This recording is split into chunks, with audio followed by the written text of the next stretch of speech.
Captain Ben Salomon could hear them coming. It was 4:45 in the morning on July 7, 1944, and the pre-dawn darkness on Saipan was shattered by a sound he would never forget. Thousands of voices screaming Banzai in unison. The Japanese were charging. Not a probing attack.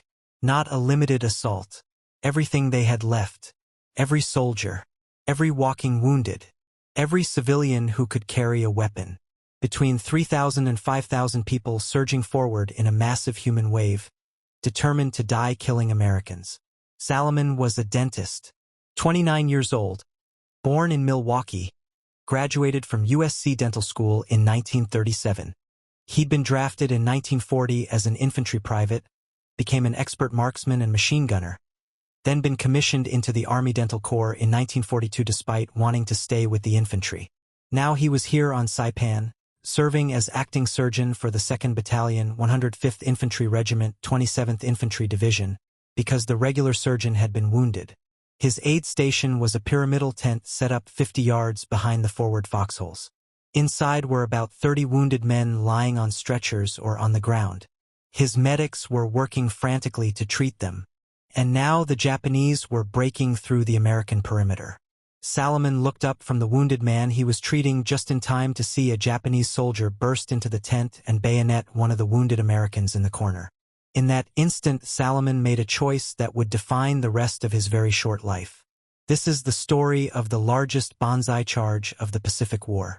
It's about Captain Ben Salomon and the machine gun he manned until he died.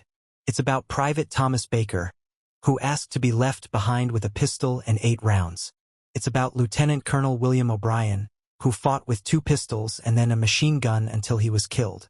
It's about thousands of American soldiers who faced a wave of attacking Japanese troops and held the line through 15 hours of close-quarters combat. And it's about how individual courage, combined with superior firepower and defensive positions, turned what should have been a breakthrough into a slaughter. If you're enjoying this deep dive into the story, hit the subscribe button and let us know in the comments from where in the world you are watching from today. The Battle of Saipan had been raging for 3 weeks. American forces, 2 Marine divisions and the 27th Infantry Division, had landed on June 15th and fought their way across the island yard by yard. Saipan was critical. At 72 square miles, it was large enough for air bases that could put B-29 bombers in range of the Japanese home islands. Lose Saipan, and Japan would face strategic bombing on a scale they'd never experienced. The Japanese knew this. They defended every cave, every ridge, every patch of jungle with fanatical determination. The planning for Operation Forager, the Marianas Campaign, had begun months earlier. Admiral Chester Nimitz, commanding Pacific Ocean areas, identified the Marianas as the next objective after the Marshalls. The islands were 1,500 miles from Tokyo, close enough for the new B-29 Superfortress bombers, which had a range of 3,250 miles, to make round trips to bomb the Japanese home islands. Saipan, Tinian, and Guam formed the core of the Marianas chain. Capture them, and the Americans would have the bases needed to bring strategic air power to bear against Japan. The Japanese understood the stakes equally well. The Marianas were considered part of Japan's inner defensive perimeter. Their loss would expose the home islands to bombing and threaten the sea lanes to the resource-rich territories in Southeast Asia. General Hideki Tojo, Japan's prime minister, declared the Marianas must be held at all costs. The 31st Army, commanded by Lieutenant General Hideyoshi Obata, was responsible for the defense. On Saipan specifically, Lieutenant General Yoshitsugu Saito commanded approximately 31,000 troops, a mixture of infantry, artillery, and naval troops. Vice Admiral Chuchi Nagumo, who'd commanded the carrier force at Pearl Harbor, commanded naval forces on the island. The Japanese had been fortifying Saipan since 1941. Coastal guns covered the likely invasion beaches. Artillery positions were dug into the high ground. Caves were turned into defensive strongpoints. The northern mountains provided natural fortifications. The Japanese plan was to defeat the invasion at the beaches, then fall back to successive defensive lines if necessary. On June 15th, the assault began. The 2nd and 4th Marine Divisions hit beaches on the southwest coast. Naval gunfire had been pounding the island for 3 days, but hadn't destroyed the Japanese defenses. As the Marines came ashore in their LVTs, landing vehicle tracked, nicknamed Amtraks, Japanese artillery and mortar fire tore into them. The first day was chaos. 8,000 Marines landed, but casualties were heavy. By nightfall, the beachhead was barely 2,000 yards deep in most places. The Japanese launched counterattacks throughout the night, trying to push the Marines back into the sea. The attacks were repulsed, but it was clear this would be a brutal fight. The 27th Infantry Division, an Army National Guard unit from New York, landed on June 16 and 17 to reinforce the Marines. Initially, they secured the southern end of the island, including Aslito Airfield, a major objective. Then they moved north into the line between the two Marine divisions. The fighting was savage. Saipan's terrain favored the defender. Rocky hills, dense vegetation, caves everywhere. The Japanese had prepared positions that were nearly invisible until you were on top of them. Machine gun nests in caves with interlocking fields of fire. Artillery observers hidden in the heights, calling down fire on advancing Americans. Snipers tied into trees. Every advance cost lives. The Marines took particularly heavy casualties trying to capture Mount Tapachau, Saipan's highest peak at 1,500 feet. The slopes were so steep that infantrymen had to use their hands to climb. Japanese defenders on the peak could call artillery fire on anyone approaching. Fighting for Mount Tapachau lasted days and cost hundreds of casualties on both sides. By early July, American forces had pushed the Japanese defenders into the northern corner of the island. The 27th Infantry Division held the western portion of the line. To their right, the 4th Marine Division extended the line to the east coast. The Japanese were trapped. No reinforcements were coming. The Imperial Japanese Navy had been crushed in the Battle of the Philippine Sea on June 19th and 20th. General Yoshitsugu Saito, commanding the Japanese forces on Saipan, knew the battle was lost. On July 6th, he issued his final order. It wasn't a plan for withdrawal or negotiated surrender. It was an order for Gyokusai, honorable death.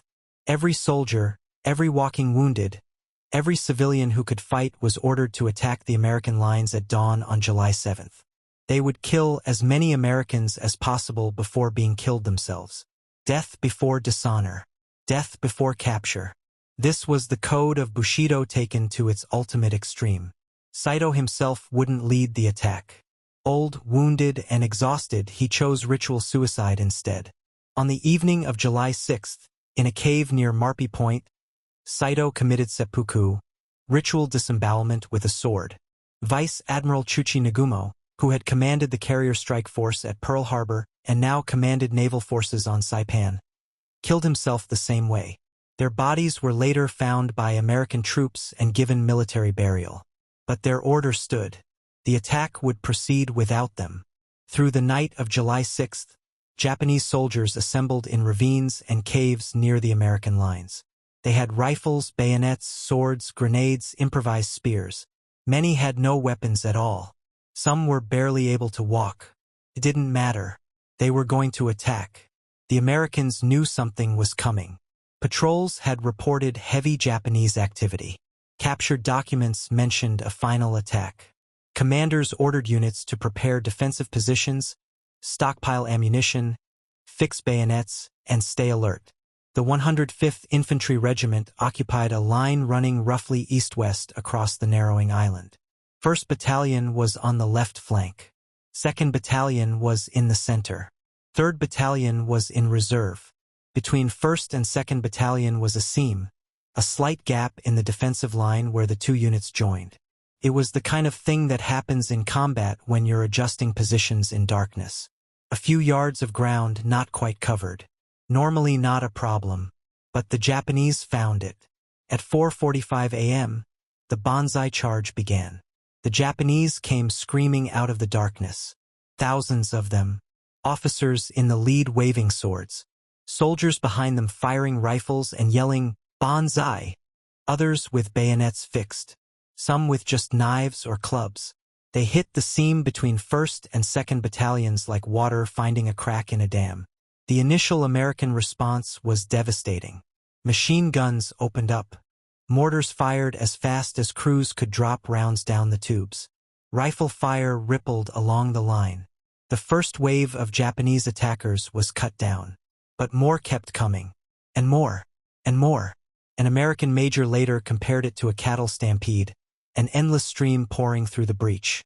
The Japanese pushed through the seam and fanned out behind the American lines. Foxholes that had been oriented forward suddenly had enemy troops attacking from behind. Unit cohesion broke down. Small groups of Americans found themselves surrounded, fighting hand-to-hand in the darkness. Mortar crews were overrun. Machine gun positions were attacked from behind. The command post of 1st Battalion 105th Infantry was hit. The battalion executive officer, Major Edward McCarthy, organized a desperate defense with clerks, radio men, and anyone who could hold a rifle. Lieutenant Colonel William O'Brien commanded 1st Battalion. He was a West Point graduate, class of 1932, career infantry officer. When the Japanese broke through, O'Brien grabbed 2 pistols and started shooting. He killed more than 30 Japanese attackers with his pistols alone. When he ran out of ammunition, he took over a machine gun from a killed crew and kept fighting. He was hit multiple times but continued firing until he was finally killed. He was posthumously awarded the Medal of Honor. Private Thomas Baker was a rifleman in Company A of the 105th. From Troy, New York, 23 years old. Earlier in the Saipan campaign, he'd single-handedly destroyed a Japanese strongpoint that was holding up his company's advance. On July 6th, he was in a frontline foxhole. When the Banzai charge hit, Baker fought until he was severely wounded. His squad tried to evacuate him, but the situation was too chaotic. Baker, knowing he'd slow them down and possibly get them killed, ordered them to leave him. They propped him up against a tree, gave him a pistol with 8 rounds, and retreated. When American forces retook the position hours later, they found Baker dead. 8 dead Japanese soldiers lay in front of him. 8 rounds fired. 8 hits. He was posthumously awarded the Medal of Honor. If you find this story engaging, please take a moment to subscribe and enable notifications. It helps us continue producing in-depth content like this. Captain Ben Salomon's aid station was about 50 yards behind 2nd Battalion's frontline foxholes. It was a standard pyramidal tent, maybe 12 feet on each side. Inside, wounded men lay on stretchers or on the ground. His medics, enlisted men trained in basic battlefield medicine, were doing their best to stabilize the seriously wounded before evacuating them to the regimental aid station further back. Salomon had been working non-stop since the fighting intensified the previous day. He was a good surgeon despite being trained as a dentist. His knowledge of anatomy, his steady hands, and his infantry training made him effective in combat medicine. His men respected him because he didn't just give orders. He worked alongside them, treating the worst cases himself. When the Banzai charge began, Salomon and his medics could hear the gunfire intensify. They could hear the screaming. Wounded men started arriving faster. Some walking, some crawling, some carried by litter teams. The tent filled up, then became overcrowded. Salomon ordered the less seriously wounded to be moved outside to make room. That's when the Japanese broke through. A Japanese soldier burst into the tent through the front entrance and bayoneted a wounded American in the corner. Salomon reacted instantly. He grabbed a rifle, probably from one of the wounded, and shot the soldier. 2 more Japanese appeared at the front of the tent. Salomon killed them both. Then 4 more crawled under the tent walls. Salomon rushed them. He kicked a knife out of one's hand. Shot another. Bayoneted a 3rd. The 4th soldier, Salomon headbutted in the stomach, knocking him down, and one of the wounded Americans shot him. Salomon looked around the tent. More Japanese were coming. He could hear fighting all around outside. He understood the situation immediately. The perimeter was breached. Japanese troops were behind the lines. The aid station was about to be overrun. The wounded men in the tent couldn't defend themselves. If Salomon tried to evacuate them, they'd all be killed in the chaos. The only option was to buy them time. Salomon turned to his medics. "Everybody's dead out there," he said. I can do these guys more good out there than I can in here. You're responsible from now on. Get them all back to regiment if you can. I'll try to hold these bastards off till you get going." He grabbed a rifle and stepped outside. The scene was chaos. Tracer rounds crisscrossed the darkness. Explosions flashed. Men were fighting hand to hand. About 25 yards from the tent, Salomon saw a machine gun position. The crew had been killed. The gun, a .30 caliber Browning M 1917 water-cooled machine gun, was still operational. Salomon ran to it, checked that it had ammunition, and opened fire on the advancing Japanese. The Browning M 1917 was a reliable, deadly weapon. It fired 30-06 Springfield rounds at about 450 rounds per minute from 250-round cloth belts. Water-cooled so it could fire continuously without overheating.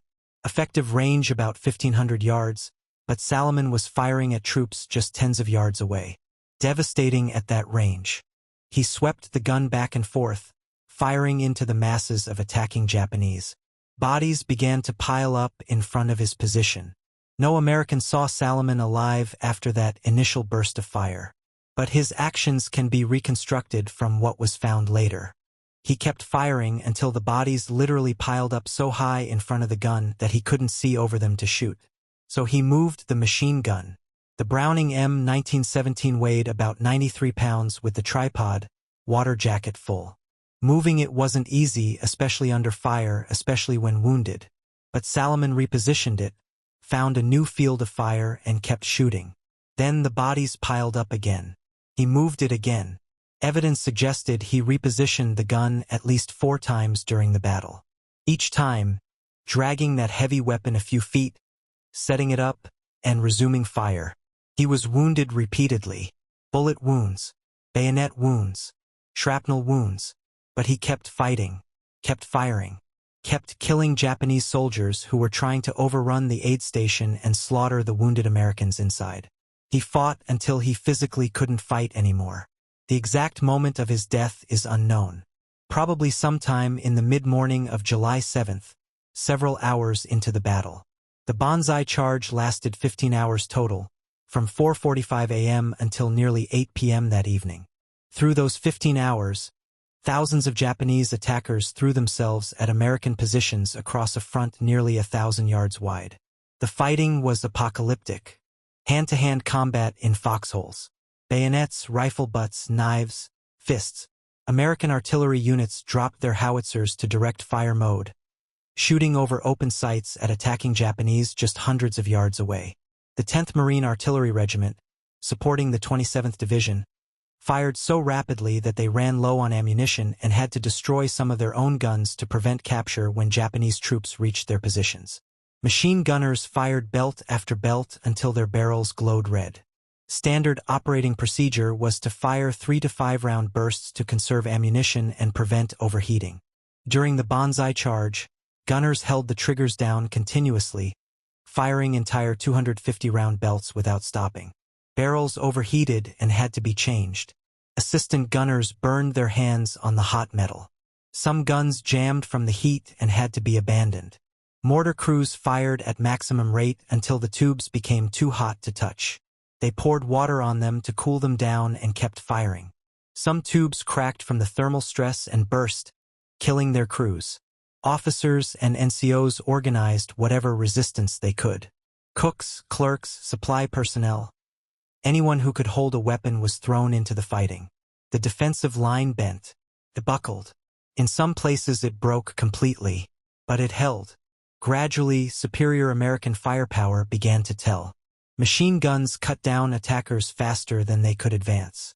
Artillery and mortar fire broke up, forming groups.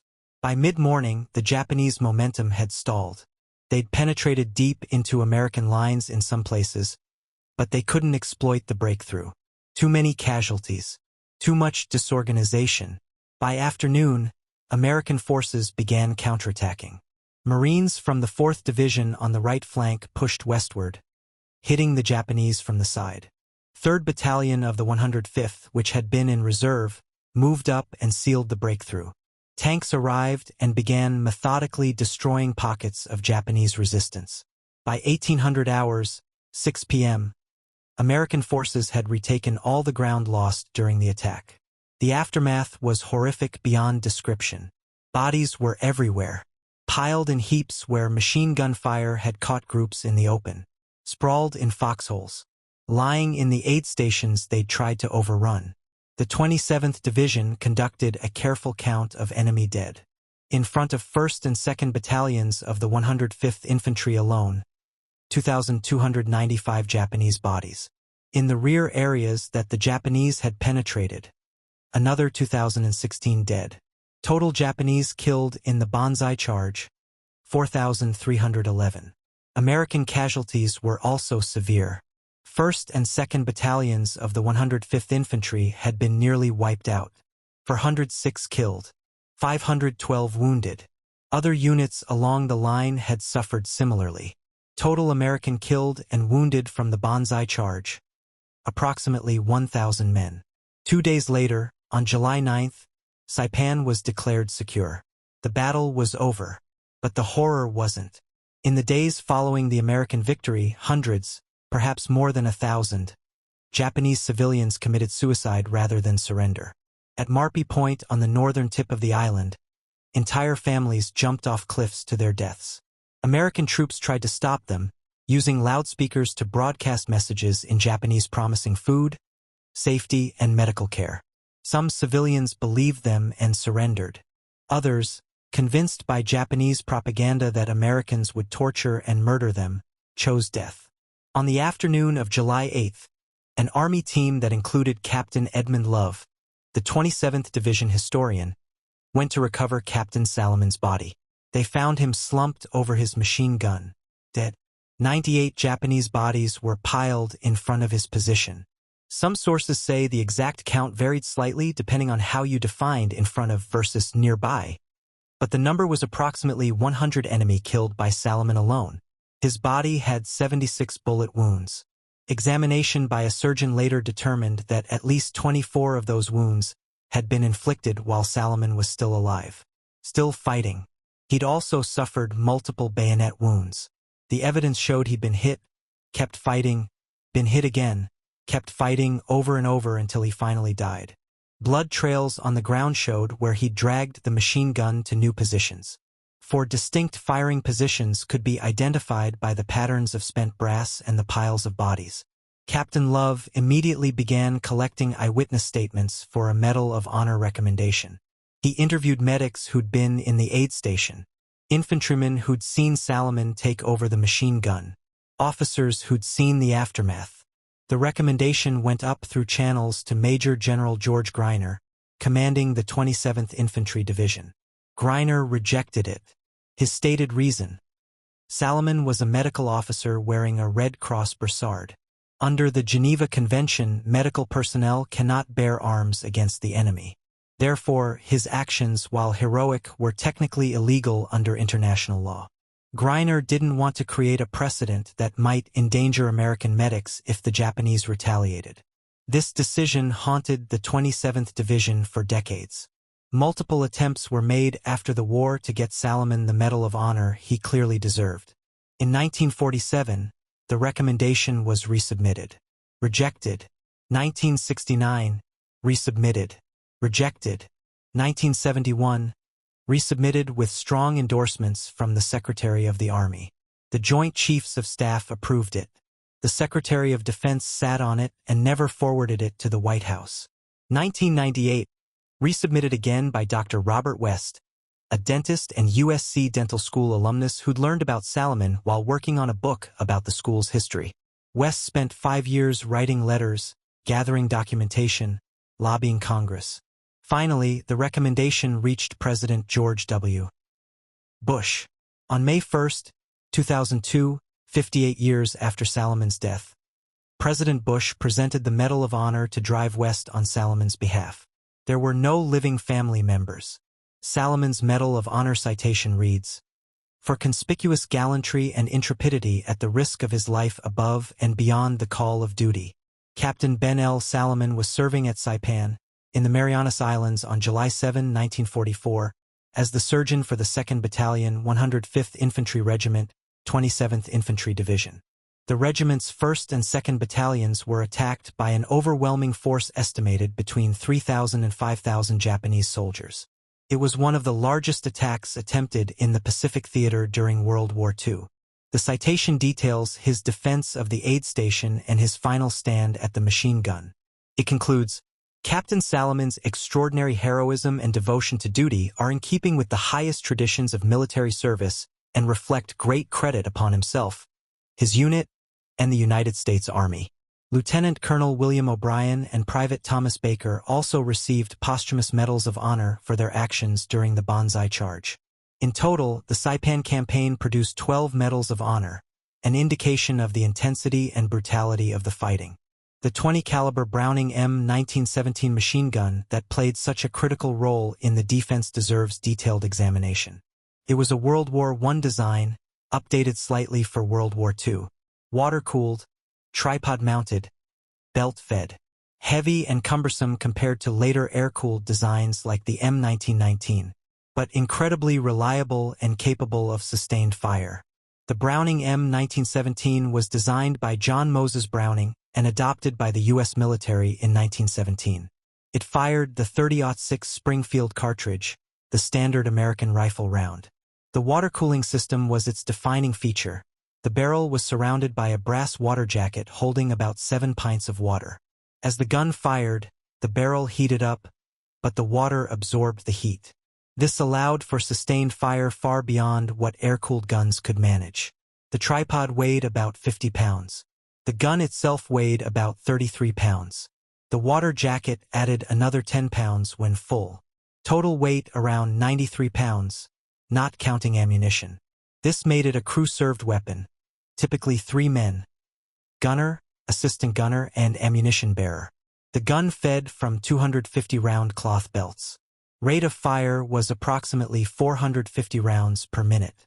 Maximum range was about 1,500 yards, but at the close ranges during the Saipan Banzai Charge, often under 100 yards, the M1917 was devastatingly effective.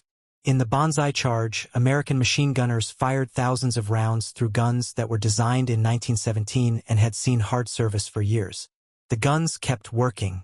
That reliability made the difference between repelling the attack and being overrun.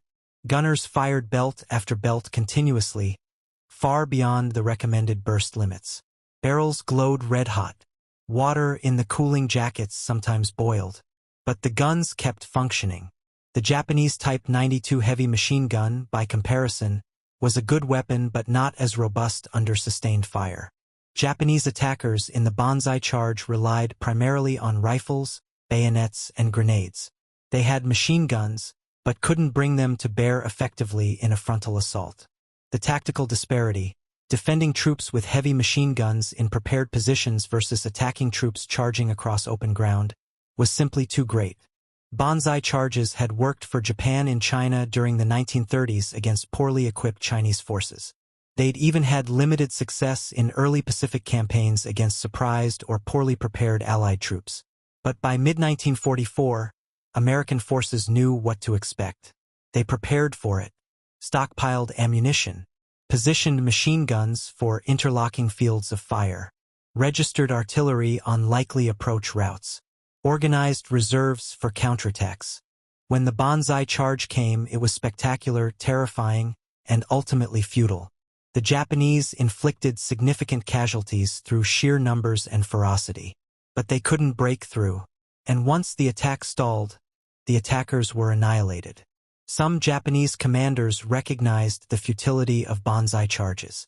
General Tadamaki Kurabayashi, who commanded Japanese forces on Iwo Jima, explicitly forbade them. He ordered his troops to fight from fortified positions, inflicting maximum American casualties while preserving their own forces for as long as possible. The result was the bloodiest battle in Marine Corps history, but Japanese forces held out for 36 days instead of being wiped out in a single suicidal attack. But on Saipan, the Japanese command chose Gyokusai, honorable death, for 1,311 soldiers killed in a single day. For what? The Americans took Saipan anyway. B-29s would fly from the island to bomb Japan. The loss of Saipan contributed to the fall of Prime Minister Hideki Tojo's government. Strategically, the Banzai charge accomplished nothing. Tactically, it was a disaster. But culturally, within the framework of Bushido and the Japanese military code of the time, it made sense to the men who ordered it and the men who carried it out. That cultural gap, the inability of Americans and Japanese to understand each other's military logic, characterized much of the Pacific War. American commanders couldn't fathom why Japanese troops wouldn't surrender when defeat was inevitable. Japanese commanders couldn't understand why Americans didn't respect the warrior's choice of death over capture.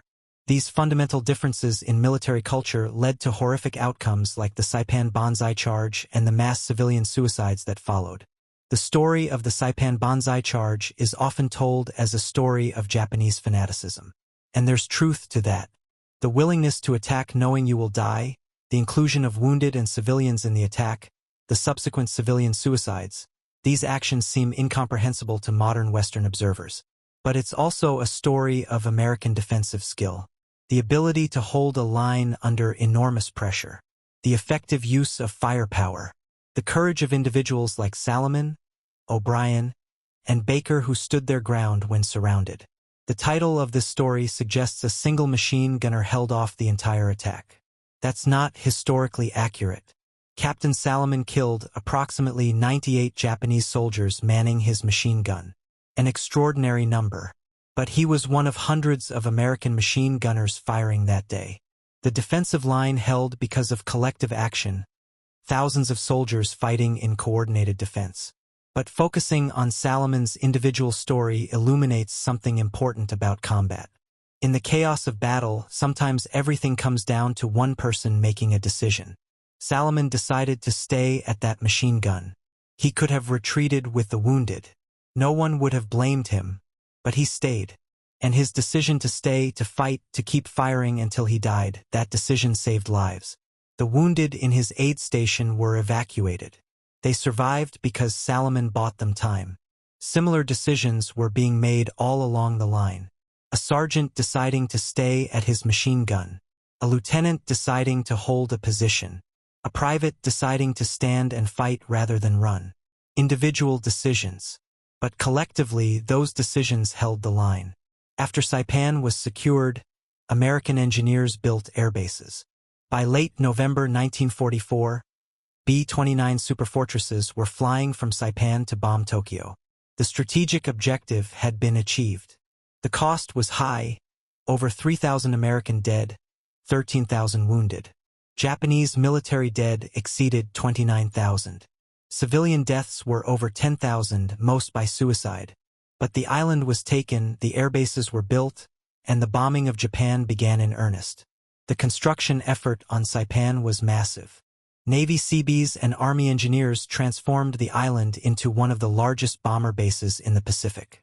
Aslito Airfield, captured during the first week of fighting, was expanded and renamed Isley Field after Commander Robert H. Isley, a naval aviator killed during the invasion. The runway was lengthened to 8,500 feet to handle the B-29s. Hard stands were built for over 200 aircraft.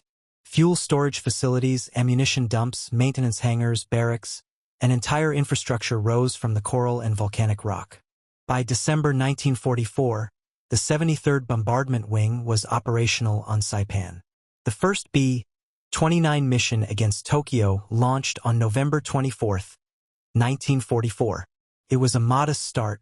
Only 17 of 24 bombers hit the primary target. But it marked a turning point. Japan's cities were now within reach. Similar bases were built on Tinian and Guam. Eventually, the Marianas hosted 6 bombardment wings with over 1,000 B-29s.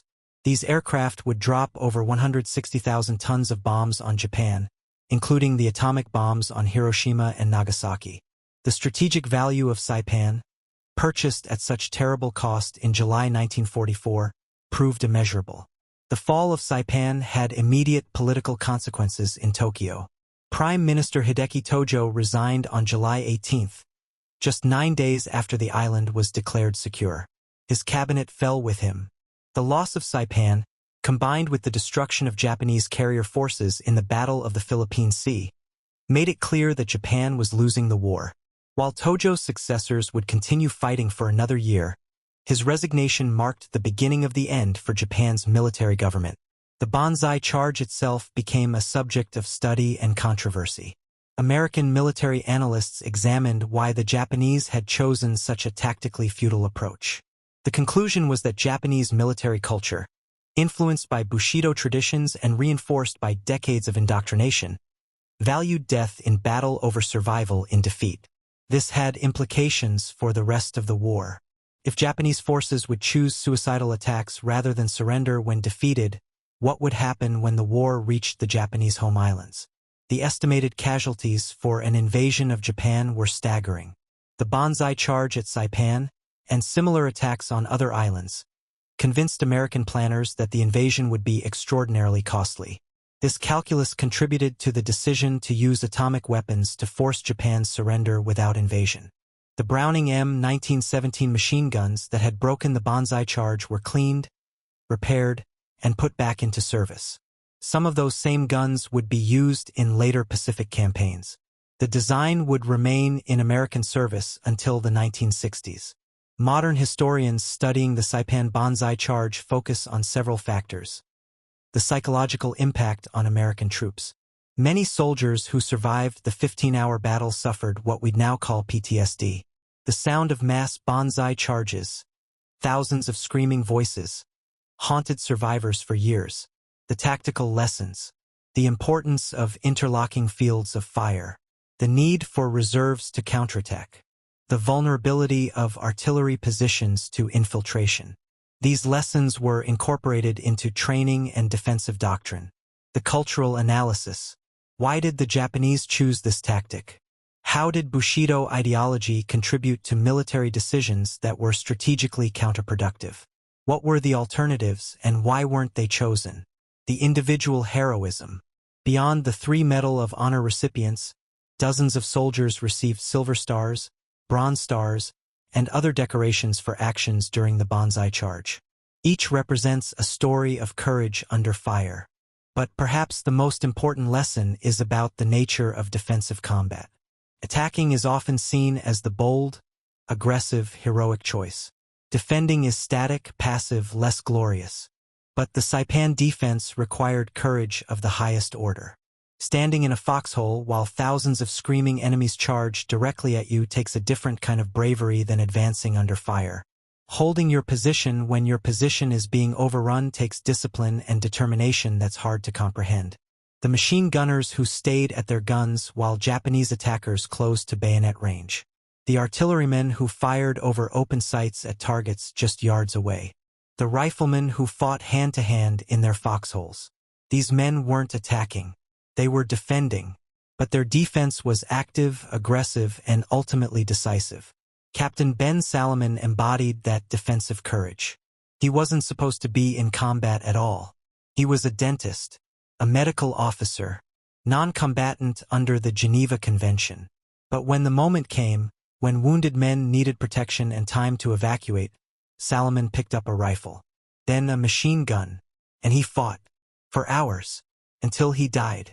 The number 98 gets thrown around in connection with Salomon's stand. 98 confirmed enemy killed in front of his position. But that number, while impressive, doesn't capture the full scope of what he did. He didn't just kill 98 men. He held a critical position in the defensive line at a moment when the line was breaking. He prevented the Japanese from exploiting their breakthrough. He bought time for reinforcements to arrive and counterattack. His individual action had strategic impact beyond the body count. That's true of many Medal of Honor actions. The medal isn't awarded just for killing the enemy. It's awarded for actions that changed the outcome of the battle. Salomon changed the outcome. So did O'Brien. So did Baker. So did hundreds of other soldiers whose names we'll never know, who held their positions, who fired their weapons, who refused to break. The Saipan Banzai charge was the largest of the Pacific War, but it wasn't the last. Similar attacks occurred on Tinian, Guam, Peleliu, Iwo Jima, and Okinawa. Each time, the pattern was the same. Desperate Japanese troops launching suicidal attacks against prepared American defenses. Each time, the result was the same. The attackers were annihilated. Eventually, Japanese commanders learned. On Iwo Jima and Okinawa, they largely abandoned Banzai charges in favor of defensive warfare from fortified positions. This was more effective at inflicting American casualties, but it couldn't change the outcome. American material superiority was simply too great. But on Saipan in July 1944, the Japanese still believed in the Banzai charge. They believed that spirit could overcome firepower, that Bushido could defeat machine guns. 4,311 dead proved them wrong. The Americans who stopped them, men like Salomon, O'Brien, and Baker, proved that courage, combined with superior weapons and defensive skill, could turn back any assault. No matter how fanatical, no matter how determined, the title of this story asks you to imagine one machine gunner holding off the entire attack. The reality is both more complex and more powerful. It wasn't one man. It was hundreds, each making the decision to stand, each firing until the gun ran dry, each reloading and firing again. Collective defense, individual courage. That combination won the battle. Thank you for watching. For more detailed historical breakdowns, check out the other videos on your screen now and don't forget to subscribe.